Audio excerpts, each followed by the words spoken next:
Good morning students. इस chapter को हम आगे की ओर बढ़ाते हैं। पिछली क्लास में हमने एल्केन एल्किन और एल्काइन का नोमेनक्लेचर हमने पढ़ लिया था और थोड़ा बहुत नामकरण पढ़ा था, उसका सूत्र बनाने का तरीका पढ़ा था और एल्केन एल्किन और एल्काइन के सामान्य सूत्र पढ़े थे, उनके अनुलग्न पढ़े थे, पूर्व लगन के बारे में हमने डिस्कस किया था। अब बात करें हम हमारे जो भी कार्बनिक नेचर के अंदर जितने भी कार्बनिक यौगिक है उनका नामकरण किस तरीके से किया जाता है, इसको हम आगे की ओर डिस्क्राइब करेंगे। देखो इसको आगे की ओर हम देखते हैं क्या होगा इसमें। देखिए नामकरण की पद्धतियों के बाद नामकरण की बात करें, कार्बनिक यौगिकों के नामकरण की बात करें या हाइड्रोकार्बनिक यौगिकों के नामकरण की बात करें तो तीन पद्धतियां होती है इसकी तीन मेथड होते हैं, तीन पद्धतियां होती है। एक तो होती है अपने पास रूढ़ पद्धति, इसको सामान्य पद्धति भी कहते हैं, इसको सामान्य पद्धति भी कहते हैं। दूसरी है अपने पास व्युत्पन्न पद्धति,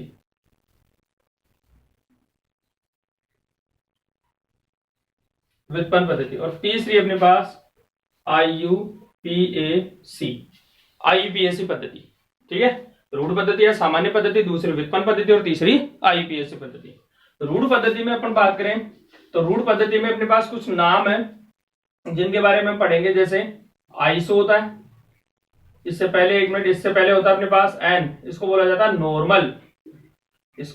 नॉर्मल, दूसरा होता है अपने पास आइसो,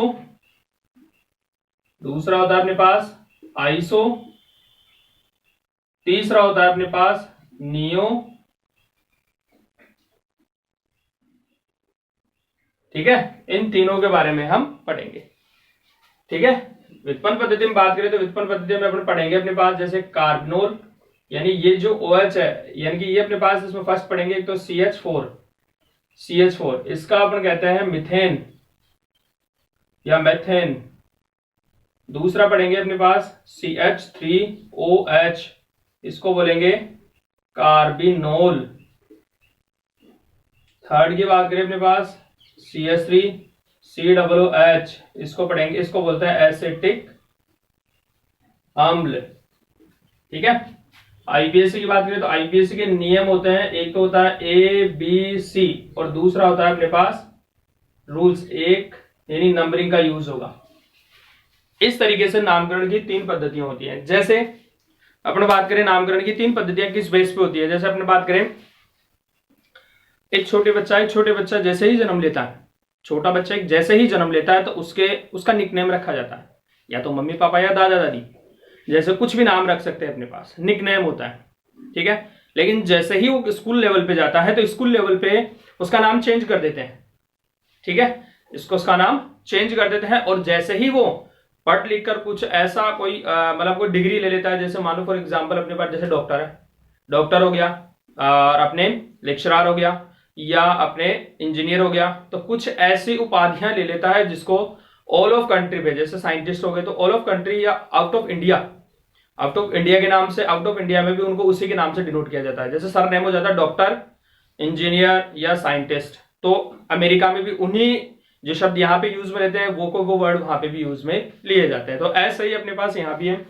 ये रूढ़ पद्धति होती है जहां से पदार्थ को खोजा गया है, जहां पे वो पदार्थ मिला है, इसलिए उसको क्या कहा जाता है, रूढ़, यानी रूढ़िवादी, यानी रूढ़िवादी का मतलब जहां से उसका जन्म हुआ है। दूसरा व्युत्पन्न किसे कहेंगे, इस रूढ़ पद्धति से ही व्युत्पन्न पद्धति का जन्म हुआ है। और आईपीएसी इसको बोला जाता है international union pure and applied chemistry, English में बोलते हैं, और हिंदी में नाम हो जाएगा इसका अंतरराष्ट्रीय विशुद्ध अनुप्रयुक्त रसायन संघ। ठीक है, इस तरीके से हम कार्बनिक यौगिकों के तीन प्रकार के नामकरण की पद्धतियां पढ़ेंगे। कौन कौन सी, रूढ़ पद्धति, व्युत्पन्न पद्धति और आईपीएसी पद्धति। ठीक है, अब बात करें हम एक एक पद्धति को पढ़ेंगे। पहले पढ़ेंगे रूढ़ पद्धति, अपने पास रूढ़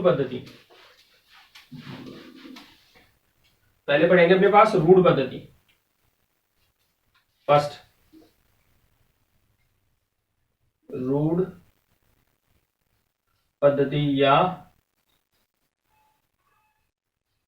सामान्य पद्धति, रूढ़ पद्धति कह दो या सामान्य पद्धति कह दो इनको। ठीक है, अब इसमें पढ़ेंगे अपने पास सबसे पहले रूढ़ पद्धति में हम ये पढ़ेंगे कि कौन कौन सी चीजें कहां से मिली है, एक टेबल बना के पढ़ेंगे। जैसे फॉर एग्जांपल एक होता है अपने पास, यहाँ पे साइड में सूत्र भी लिख रहा हूं उसके में, यहाँ पे अपने पास जैसे मान लो एक तो हो गया सूत्र, सूत्र के बारे में पढ़ लेंगे कौन कौन से सूत्र हैं, ठीक है, सूत्र कौन कौन से हैं, ठीक है, और उनके रूढ़ नाम, ठीक है, रूढ़ नाम हो गए। और एक है अपने पास प्राकृतिक स्रोत, यानी कहा किससे मिले हूं, एक कौन सा हो जाएगा अपने पास प्राकृतिक स्रोत, प्राकृतिक स्रोत। रूढ़ नाम की सूत्र की बात करें तो यहां एक एग्जांपल ले लेंगे अपने पास CH4, इसका रूढ़ नाम, जैसे अपने पास रूढ़ नाम क्या हो जाएगा इसका रूढ़ नाम हो जाएगा अपने पास मार्श गैस,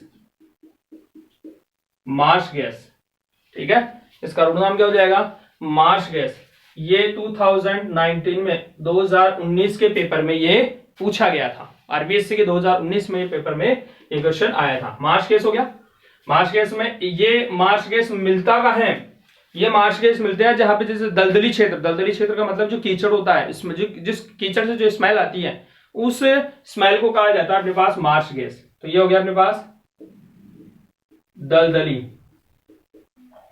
क्षेत्र। तो दलदली क्षेत्र में जो प्राप्त होता है उसको जो स्मेल दलदली क्षेत्र से प्राप्त गैस, दलदली क्षेत्र से प्राप्त गैस कौन सी हो जाएगी अपने पास मार्श गैस, ठीक है। 2019 में क्वेश्चन बोर्ड में पूछा हुआ है, ठीक है। दूसरे अपने पास होता है CH3OH, इसको बोलता है अपने पास caste spirit, caste spirit. Caste spirit का मतलब हो गया जैसे गीली लकड़ी होती है, उस गीली लकड़ी को गर्म करने पर जो लिक्विड प्राप्त होता है उस लिक्विड को बोला जाता है कास्ट। कास्ट का मतलब लकड़ी, स्प्रिट यानी तरल पदार्थ, ठीक है। तो यहां कह देंगे अपने पास किसको, यानी कि लकड़ी के भंजन से हम ये कह सकते हैं अपने पास गीली लकड़ी कह सकते हैं, सूखी लकड़ी नहीं गीली लकड़ी आएगी यहां पे ना,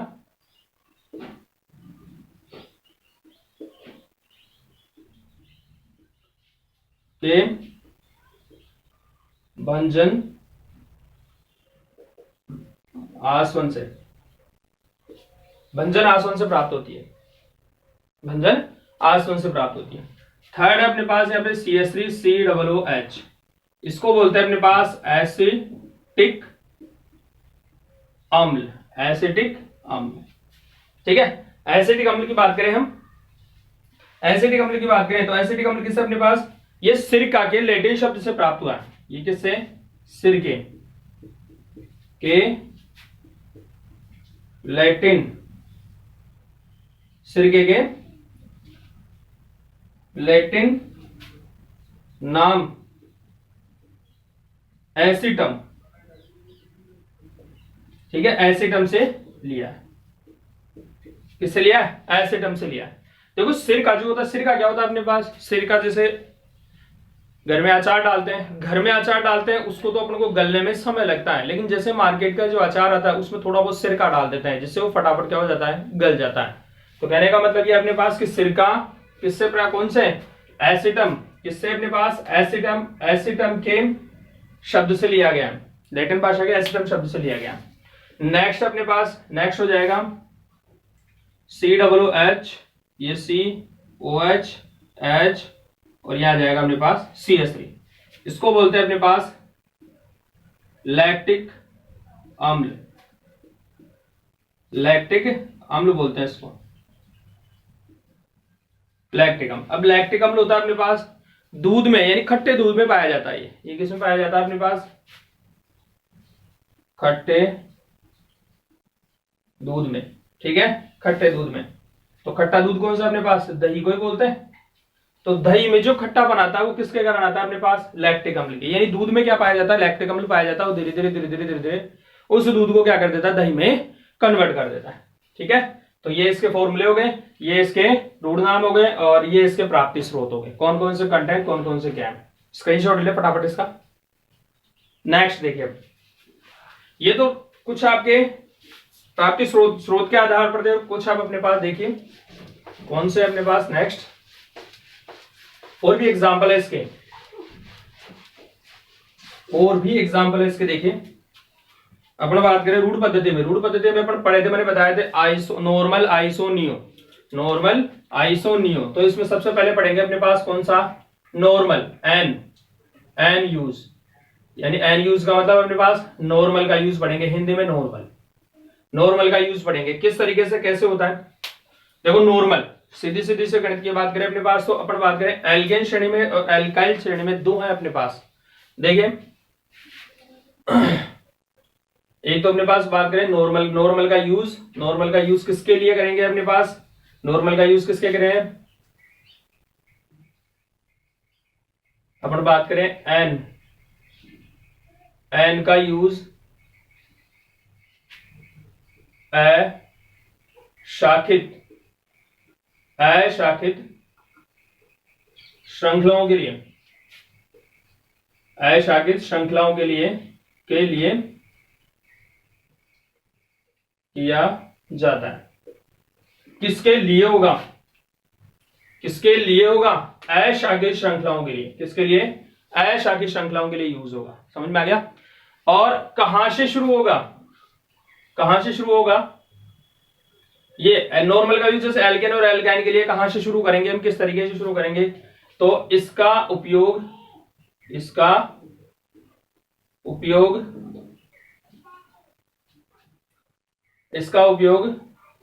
कहां से शुरू करेंगे अपने पास, एल्केन श्रेणी में कार्बन नंबर 4 से, एल्केन श्रेणी में कार्बन नंबर 4 से तथा एल्किल श्रेणी, बताएंगे भी किस तरीके से बनता है। एल्केन श्रेणी में कार्बन नंबर 3 से शुरू होता है। देखो कैसे होता है, किस तरीके से होता है। एल्केन में तो किसके अपने पास, एल्केन श्रेणी में तो कार्बन नंबर 4 से और एल्काइल श्रेणी में कार्बन नंबर 3 से शुरू होता है। कैसे होता है देखिए, अब ये तो बता ही दिया इसका उपयोग किसमें किस तरीके से होता है, लेकिन अगर बात करें, यहां बात करें अपने पास कि इसका उपयोग है ना एल्केन और एल्काइल श्रेणी में, कार्बन नंबर 4 से कार्बन नंबर 3 से ही क्यों करते हैं। देखिए कि एल्केन और एल्काइन में, यानी कि एल्केन व एल्किल श्रेणी में जहां से कार्बन श्रृंखला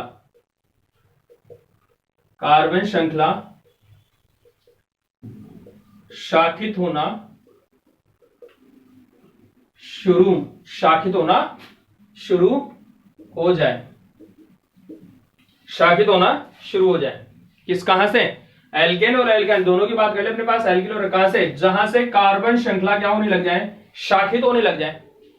कैसे, देखो एग्जांपल अपन पढ़ेंगे कैसे। देखो ये तो हो गया अपने पास एल्केन श्रेणी, ठीक है, और यहां से अपन बात करें अपने पास एल्काइल श्रेणी।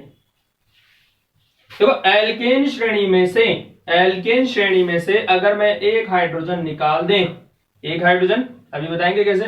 तो इनके जो 3 वर्ड है ना, ये कौन से, इनके ये जो 3 शब्द है एल्केन श्रेणी में, जो 3 शब्द ANE, ठीक है, ANE, इसकी जगह क्या लग जाएंगे, YL जुड़ जाएगा हाइड्रोजन निकालते ही, ठीक है, हाइड्रोजन निकालते ही। और बात करें अपने पास, यहां पे मैंने पिछली क्लास में अपने डिस्कस किए थे, प्रतिस्थापी समूह बताए थे मैंने, प्रतिस्थापी। तो इन प्रतिस्थापी समूह को जैसे Br, Cl हो गया, NO2 हो गया, F हो गया, I हो गया, ठीक है, इनको अपन प्रतिस्थापी समूह के रूप में यहाँ पे जोड़ सकते हैं, ऐड कर सकते हैं, ठीक है। जैसे फॉर एग्जाम्पल की बात करें, ये अपने पास क्या है, CH4 है, इसको कहते हैं मिथेन, इसको कहा जाता है अपने पास मिथेन कहते हैं इसको, ठीक है। अगर इस मिथेन में से मैं एक हाइड्रोजन निकाल दूं तो उसके नाम के जो 3 शब्द उसके क्या हो जाएंगे, चेंज हो जाएंगे। जैसे मान लो अपने पास ये CH3 और ये CH3 हो गया। तो कहने का मतलब है, देखो शाखित होना, शाखित का मतलब क्या होता है अपने पास, जहां से टी शेप, देखो शाखित का मतलब हो गया, जैसे ये 3 कार्बन है, क्या इस 3 कार्बन में अपने पास कोई भी प्रतिस्थापी, पहले एक कार्बन की बात करें तो एक कार्बन में प्रतिस्थापी समूह, क्या इसमें अपने पास टी शेप बना सकते हैं कि इसमें नहीं बना सकते हैं, क्योंकि टी शेप बनाने के लिए मिनिमम कार्बन कितनी चाहिए अपने को, एल्केन श्रेणी में तो 4 चाहिए और एल्काइन श्रेणी में 3 कार्बन चाहिए। कैसे चाहिए देखें, तो इसमें 3 लगा दिए। अब अपने पास बात करें, ये अपने पास CH3, CH2 और ये CH3 मिथाइल हो गया, मिथाइल हो गया। अब इस स्टार वाले कार्बन से हम अगर हाइड्रोजन निकाल दें या हाइड्रोजन निकाल दिया तो इसके ये क्या है अपने पास प्रोपाइल प्रोपेन, सॉरी ये क्या है अपने पास प्रोपेन, ये 3 वर्ड है लास्ट में, तो इसकी जगह क्या लग जाएगा वाईएल। एक हाइड्रोजन निकाल दे तो यहाँ क्या आ जाएगा अपने पास, सॉरी 2 कार्बन ले, पहले 2 कार्बन लेंगे, यहाँ पे 3 है, 2 कार्बन लेंगे यहाँ पे, तो 2 कार्बन का क्या हो जाएगा अपने पास इथेन, 2 कार्बन का क्या हो जाएगा इथेन हो गया। तो यहाँ क्या आ जाएगा अपने पास CH3 CH2, तो इसका नाम क्या हो जाएगा इथाइल, इसका नाम क्या हो जाएगा अपने पास इथाइल। आगे समझ में, ठीक है। अब इसका स्क्रीनशॉट लिए फिर आगे ऊपर की ओर मिटाएं हम,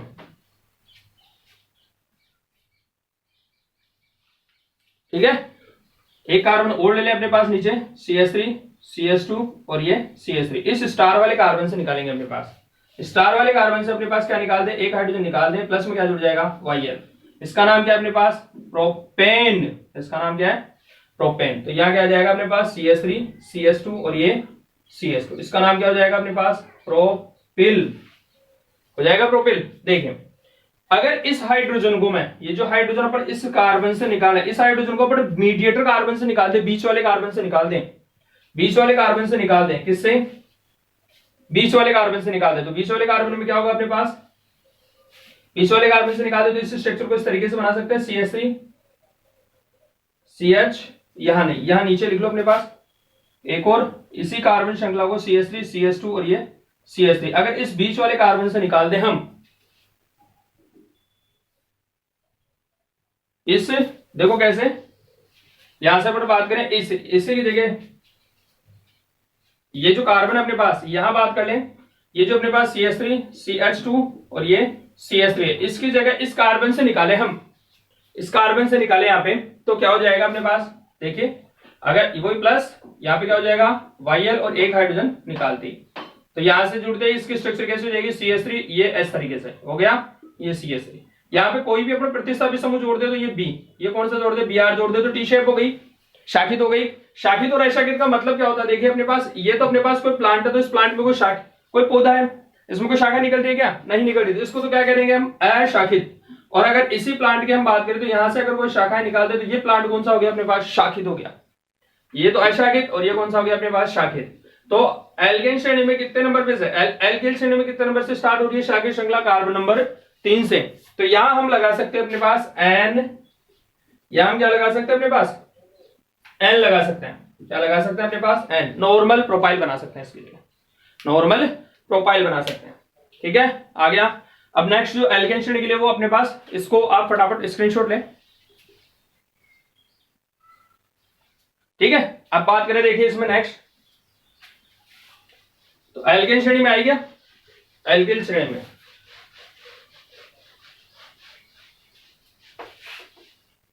एल्केन श्रेणी में प्रोपेन हो गया। अब एल्केन की बात करें हम तो एल्केन में क्या हो जाएगा CH3 CH2 CH2 और ये CH3, ठीक है। अगर इस लास्ट वाले अंतिम कार्बन परमाणु से अगर क्या निकाल दें हम, एक हाइड्रोजन निकाल दें तो प्लस में क्या जुड़ जाएगा YL, प्लस में क्या जुड़ जाएगा अपने पास YL जुड़ जाएगा, ठीक है, क्या जुड़ जाएगा YL ऐड हो जाएगा, समझ में आ गया, ठीक है। इस कार्बन की 4 कार्बन है, 1 2 3 और ये 4, ये अपने पास 1 2 3 और ये 4।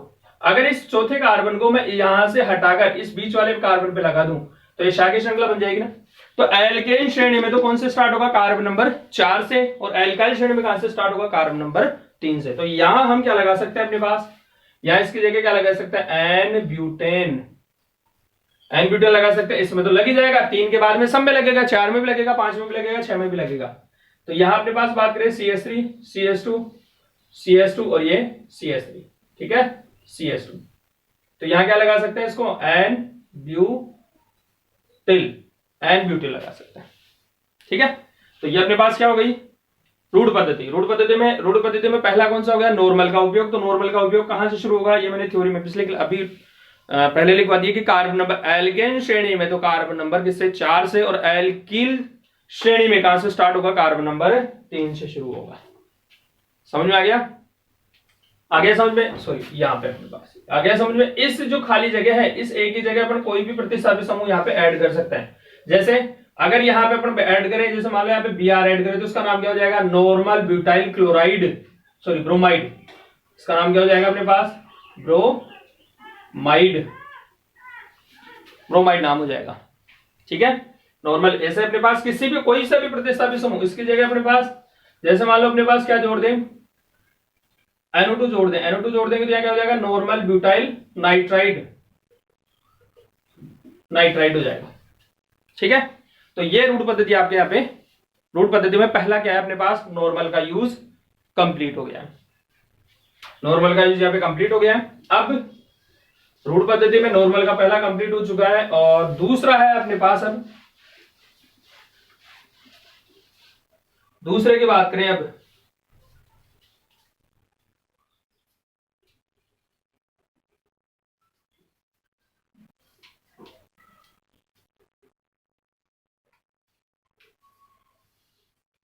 दूसरा हम अगली नेक्स्ट क्लास में हम इसको डिस्कस करेंगे, दूसरा जो टॉपिक है हमारा। ठीक है, और इसको जैसे ही एक एग्जांपल मैंने दो नॉर्मल के यूज बता दिए, नॉर्मल का 3 कार्बन तक तो मैंने 4 कार्बन तक तो अपन ने पढ़ लिया है, बाकी 5, 6, 7, 8 इनकी प्रैक्टिस कीजिए। ये ध्यान रखना इसमें कि एल्केन श्रेणी में कौन से कार्बन नंबर से स्टार्ट होता है। आपके बुक में, आरबीएससी की बुक में केवल एक ही एग्जाम्पल दे रखा है इसका, आप इसके एग्जाम्पल काफी बना सकते हैं, बट प्रैक्टिस करोगे तब। ठीक है, और बाकी की जो क्लास है वो नेक्स्ट क्लास में आगे हम टॉपिक में डिस्कस करेंगे। ठीक है, बाय।